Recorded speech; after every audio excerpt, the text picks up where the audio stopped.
Agora, na página 191, o capítulo 9, das festas dos santos apóstolos, em particular São Pedro e São Paulo. Quem foram os apóstolos? Os apóstolos foram discípulos de Jesus Cristo, escolhidos por ele para serem testemunhas da sua pregação e dos 7 milagres, depositários da sua doutrina, investidos da sua autoridade e encarregados de anunciar o evangelho a todos os povos. Qual foi o fruto da pregação dos apóstolos? O fruto da pregação dos apóstolos foi a destruição da idolatria e o estabelecimento da religião cristã. Por que meios levaram os apóstolos as nações a abraçar a religião cristã? Os apóstolos levaram as nações a abraçar a religião cristã, confirmando a divindade da doutrina que pregavam com a força dos milagres, com a santidade da vida e, finalmente, com a constância nos sofrimentos e dando por ela a própria vida. Queria chamar a sua atenção que ele está chamando religião cristã, é o Catecismo Maior de São Pio X. Não está falando a católica apostólica romana, porque nós éramos conhecidos como cristãos, seguidores de Cristo. 100 anos atrás, e aqui falava cristãos. Hoje em dia, você falar cristão, a turma fala, eu não sou evangélico, não, calma, não confunda as coisas, obrigado. Mesmo porque um monte de gente fala que é evangélico e não segue o evangelho, portanto não são evangélicos também. Cuidado com isso. Cuidado com isso. As pessoas vão assim, tirando da nossa igreja nomenclaturas, abraçando, se apossando, e a igreja aí, nos últimos 60 anos, foi ficando muito quietinha, né? Não foi falando nada, foi concordando com tudo, e o resultado é esse aí, né? Hoje você fala cristão, um monte de gente já imagina evangélico, que também não são evangélicos, eram chamados crentes, mas nós também somos crentes, porque a gente acredita. Então, o certo era chamar de protestantes, porque eles vêm do Lutero. Todos eles têm a raiz do Lutero, não importa de onde veio a igreja, começa com o Lutero. São igrejas autônomas, né? Não são ligadas à sã doutrina da Santa Igreja, não tem obediência ao Papa, essas coisas. Então, não tem assim uma doutrina, né? Achegou-se, né, do Papa Bento XVI na Alemanha, um líder lá luterano, numa cerimônia que teve lá, aquelas coisas políticas lá, que o Papa vai, participa de homenagem, aquelas coisas, e achegou-se dele, né, um líder luterano, e disse para ele assim que invejava a Igreja Católica, porque ela tinha organização, ela tinha ordem, ela tinha uma cabeça, que era o Papa, e o pessoal tinha que obedecer ao Papa. Não, teoricamente, né, mas tá bom, né, teoricamente é assim. No direito canônico está dizendo isso, aqui no Catecismo também. E diferente das igrejas aí, no caso, protestantes, porque aí cada um faz do seu jeito, faça você mesmo. Né? Então não tem assim uma linha doutrinária. Nem mesmo essas igrejas evangélicas mais antigas, a gente percebe que também perdeu a linha doutrinária. Então, antigamente, vamos dizer assim, que tinha pastores aí que eram mais radicais. No bairro que eu trabalhei, por exemplo, num dos bairros que eu trabalhei dando aula, tinha um pastor lá que era rígido. Uma aluna minha engravidou, sem casar, namorava só, ela cantava no coro, ele botou lá para fora, na frente de todo mundo, que na minha opinião foi errado, devia ter chamado ela no canto, né? Mas na frente de todo mundo ele falou que ela estava em pecado, tinha desonrado a igreja e caia fora. Mais ou menos isso. Nunca mais ela voltou na igreja também, né? Claro. Mas é assim, é o tipo da coisa que, assim, existe uma moral aí, né? Existe uma ordem, né? Mas a gente percebe que em outros lugares não, porque da mesma denominação, a gente chegou a conhecer pessoas que iam nessa mesma denominação, e eu comentando, não, mas lá é rígido, né? Conheço, tal, não, a nossa é outra turma lá, não sei como é que eles falam lá, não é essa mesma desse pastor que o senhor está falando, não, ele é muito rigoroso. A gente procura uma coisa mais light, mais leve, mais fácil de seguir, né? Gente assim está perdendo o fiel, porque quer levar o negócio ali a ferro e fogo, então, até quando a pessoa tenta levar a sério, né? Eu não sei nem a cara do pastor, nem lembro mais o nome dele, nunca vi mais gordo, nem mais magro, mas conheço a fama dele que girava no bairro lá, né? E, no entanto, tinha gente que saía do bairro em outro lugar, porque no outro lugar é mais confortável, gente. Ser humano, gente, é terrivelmente tentado pelo diabo, querendo conforto. A gente vive numa época de conforto. Nunca se teve tanto conforto como se tem agora. Nunca. Nunca. Nunca se teve tanto conforto tecnológico, tanta estrutura social, tudo para viciar as pessoas, acostumar na comunidade. Quando vier o anticristo, fala, marca da besta ou perde tudo. Tá bom, põe aí, meu, vai. É desse jeito. Vocês pensaram que era porque o pessoal é bonzinho. Não é. É para acostumar o gado, gente. O gado aqui é o seguinte, eles acostumam o gado no curral. Quem já foi da roça sabe disso. Ou quem é, né? Cria gado, já viu alguém criar gado. Eles acostumam o gado no curral, vem ali, sei lá quantas vezes por semana, dão um salzinho, né? Dão ali, às vezes, para fazer um carinho, né? Para fazer uma média com o gado, né? Eles vão e trazem farelo, né? Vão acostumando o gado ali. O gado entra lá no cercado, é para comer. Um dia o gado entra no cercado, tinha um porrete desse tamanho assim, no meio do bicho, o bicho cai morto. Aí vem o açougueiro levar embora, às vezes até descarnou aí já, agora não estou fazendo mais isso, mas já chegaram a descarnar o bicho aí. Né? Estripado, coitadinho. Certo? Então, no meio do esterco, dá para comer uma carne dessa? Então é assim, tem que ser com higiene, né? Por isso que não pode, né? Tem que ser coisa de frigorífico, negócio com higiene, né? Então, entendeu? Quer dizer, o bicho chegou ali pensando, psicologia do bicho. Ele chegou ali pensando que, a pessoa está rindo, chegou ali pensando que ele ia comer mais um salzinho e acabou a graça, acabou o salzinho para ele. Fazem isso com a gente também. É aí que eu quero chegar. Estão fazendo isso com a gente também. Eu falei coitadinho, essas coisas, mas isso é coisa de quem faz teatro infantil, trabalha com criança, entendeu? A gente fala essas coisas assim. Mas a gente gosta de uma carninha, né? Carninha de vaca é bom. Então, você está entendendo? É isso. Acostuma o povo com uma coisa e quando o povo vê, está achando que é tudo muito legal, está indo para o bate, sem perceber. Continuando. Então, religião cristã, cristãos sempre fomos nós. Nós. Por que se celebra com maior solenidade a festa de São Pedro e São Paulo? Essa é uma pergunta legal, hein? Celebra-se com maior solenidade a festa de São Pedro e São Paulo porque eles são os príncipes dos apóstolos. Por que se chamam São Pedro e São Paulo príncipe dos apóstolos?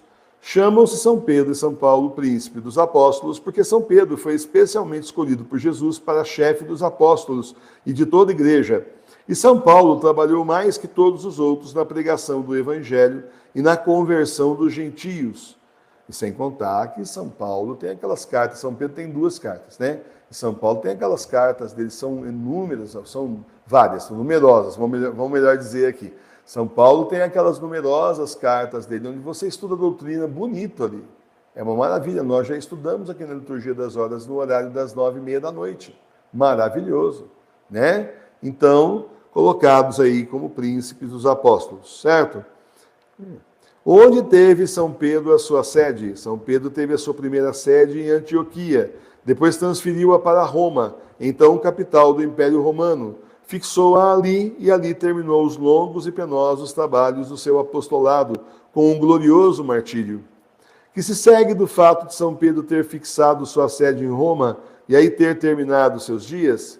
Do fato de São Pedro ter fixado em Roma sua sede e ter aí terminado seus dias, segue-se que nós devemos reconhecer o romano pontífice como verdadeiro sucessor de São Pedro e chefe de toda a igreja, prestar-lhe sincera obediência e ter como dogmas de fé as doutrinas por ele definidas na qualidade de pastor e mestre de todos os cristãos.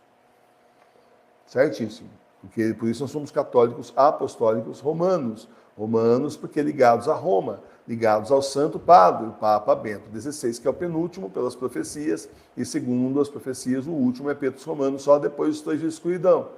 Nesse meio tempo, entre um e outro, não temos Papa na Terra. Não temos, ficamos sem Papa. Ficamos sem Eucaristia também. Mas temos a comunhão espiritual. O Senhor disse que não ia nos deixar sozinhos, estaria conosco até o final dos tempos, e assim Ele está fazendo. Só que de uma forma nova, de uma forma diferente, mesmo assim não tão nova e não tão diferente, se você pensar que a comunhão espiritual vem aí de tempos imemoriais, ou você pensa que todo mundo, todos os santos e santas, tinham uma paróquia do lado da casa dele para ele comungar todo dia. Claro que não. Comungava uma vez por semana, dava-se por feliz. E aí, quando não podia comungar, fazia o quê? Comunhão espiritual. Não tinha comunhão eucarística, comunhão espiritual. Agora nós não temos comunhão eucarística. O que tem? Comunhão espiritual. Né? Lembrar sempre lembrar para vocês da vez que o professor Emílio, bonzinho ele, mas às vezes dá uns fora, né? Assim, às vezes vai dar o fora, assim, mas aí o Senhor não deixa. E uma vez, teve aquele célebre caso daquelas hóstias que foram derrubadas na Argentina, atrás, né, justamente da credência, que é aquela mesa que fica no do altar ali, né, no presbitério, aonde se coloca, né, até a hora normalmente ali da comunhão, né, da consagração e tal, se coloca ali os cálices e tudo mais. Alguém chegou lá, pegou as partículas, né, as hóstias sem ser consagradas, as partículas, cortou o saquinho, vem num saco plástico desse tamanho assim, cortou o saquinho e virou. E no que virou no cálice, algumas caíram no chão, umas 3 caíram no chão. Atrás do móvel, que chama credência. E ninguém viu. Fechou o saquinho e tal, fiz minha parte, vai ver, estava correndo, não sei, ninguém viu. Aí o padre lá, no altar lá, fez consagração. Outro dia, vez que os funcionários da limpeza da igreja, zelosos, esses mereciam um prêmio, mereciam aumento, né? Porque eles tiveram a moral de puxar a credência para limpar. Ou vai ver, o Senhor nesse dia inspirou, não sei se fazia sempre, mas nesse dia eles fizeram. E 3 hóstias no chão. E agora? Bom, agora eles pegaram as hóstias e, sem saber se estavam consagradas ou não, mas não estavam, porque só, teoricamente, o que teria sido consagrado é o que estava lá no altar, aqui não, no chão não. Teoricamente, então, não estavam consagradas, né? Eles simplesmente pegaram, né, com muito respeito, colocaram numa vasilha de água, começou a sangrar. Certo? Que é uso na igreja. Quem já trabalhou na igreja aí sabe disso, né? Quem já trabalhou na parte do altar, lá que se cai no chão, normalmente se coloca na água para se desfazer, depois põe no jardim, no pé de uma flor lá e tal, porque ele respeita que o senhor não vai jogar no lixo. Né? Uma vez eu vi um padre, moço, que faz anos essa história tem chão, que ele foi dar a hóstia e a pessoa derrubou. Ele abaixou, pegou a hóstia e pôs na boca. Coisa mais bonita que eu já vi. Mas está em falta isso aí hoje em dia, né? Mas naquele tempo, né? Naquele tempo. Então, aí, resultado da história. Bom, mas as hóstias que estavam lá no sacrário, que teoricamente foram consagradas, a gente sabe que não estão sendo mais, não sangraram. E aí o professor Emílio passou aquela ideia assim, bom, quem consagra é o Senhor. Já sabia disso, quem consagra é o Senhor. Quer dizer que, se fosse da vontade do Senhor, podia consagrar para nós aqui também, né? Ia colocar aqui um cálice, né? Com as hóstias, assim, a gente comprava na internet, né? Tem até loja católica que vende por aí, mas compra na internet. A gente coloca no cálice e pede para o Senhor, né, consagrar para a gente. Teve até alguém aí, né, Carlos, que falou a mesma coisa. Eu estava pensando, o Carlos falou no comentário do vídeo. Então, aí estava rezando o terço no mesmo dia que o Senhor falou assim, você já tem a comunhão espiritual, o que mais te falta? Acabou a graça. Fim de conversa, não falta nada, Senhor, perdoa. Então não falta nada, nós temos a comunhão espiritual dada pelo próprio Jesus. Por isso que eu contei essa história de novo, já alguns conhecem, já outros não, né? Mas é sempre para repartir com vocês essa experiência que para mim é viva, não vou esquecer nunca do Senhor falando, você já tem a comunhão espiritual que te falta. Certo? Tudo bom. Então, nós estamos em comunhão com o verdadeiro Papa, o Papa Bento XVI, agora no céu São Bento XVI.